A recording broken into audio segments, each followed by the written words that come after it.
सर्वांना नमस्कार. मी आज मिक्स डाळीची आमटी करणार आहे. त्यासाठी तुरीची डाळ घेतली, हरभऱ्याची डाळ घेणार आहे, मुगाची, मसुरीची, उडदाची आणि मटकीची ह्या अशा 6 डाळी घेणार आहे.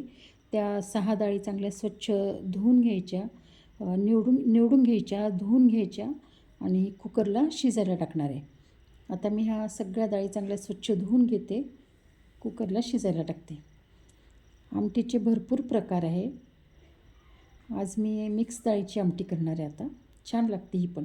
आपण ही आमटी भातासोबत खाऊ शकतो, भाकरीसोबत कुस्करून असं खाऊ शकतो, भात आमटी खाऊ शकतो, चपातीसोबत पण ही आमटी खाता येते.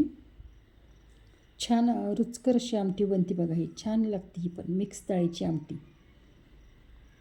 आता ही डाळ मी चांगली कुकरला 4 शिट्ट्या काढून शिजून घेणार आहे, म्हणजे आपली डाळ मग चांगली शिजते. कुकर लावून घेतलं आहे. आता आपण 4 शिट्ट्या होऊ देऊ. मसाल्याचं सामान घेतलं आहे.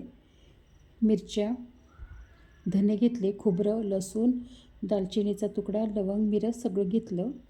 आता हे सगळं मी तेलामध्ये भाजून घेतलं. मिक्सरला बारीक वाटून घ्यायचं ते. आपली डाळ पण छान शिजली. आता ती आपण चांगली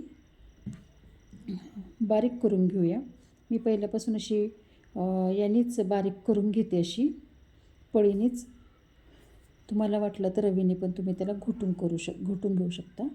आता आपण फोडणीची तयारी करूया. तेल चांगलं तापलं कढईमध्ये. जिरं मोहरी टाकून घेतलं, हिंग टाकायचं, कढीपत्ता टाकला. मिक्सरला मसाला जो वाटून घेतला होता, पाणी टाकून थोडा वाटून घेतला होता, तो मसाला टाकून घेतला मी. आता तो मसाला तेलात चांगला परतू द्यायचा. थोड्या वेळ त्याला चांगलं परतायचं.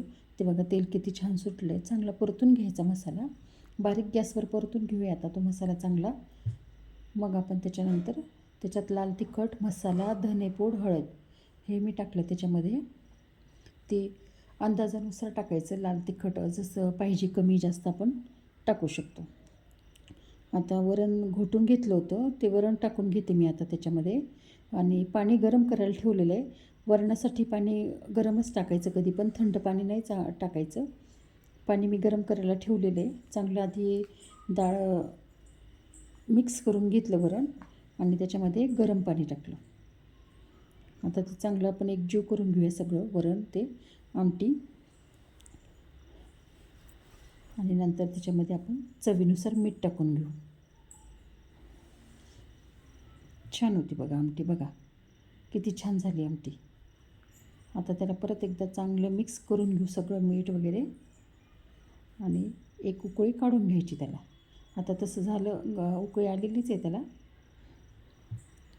आता भात आणि आमटी आपली तयार झालेली. बघा चांगली उकळी आली. भात आमटी आपली रेडी आहे.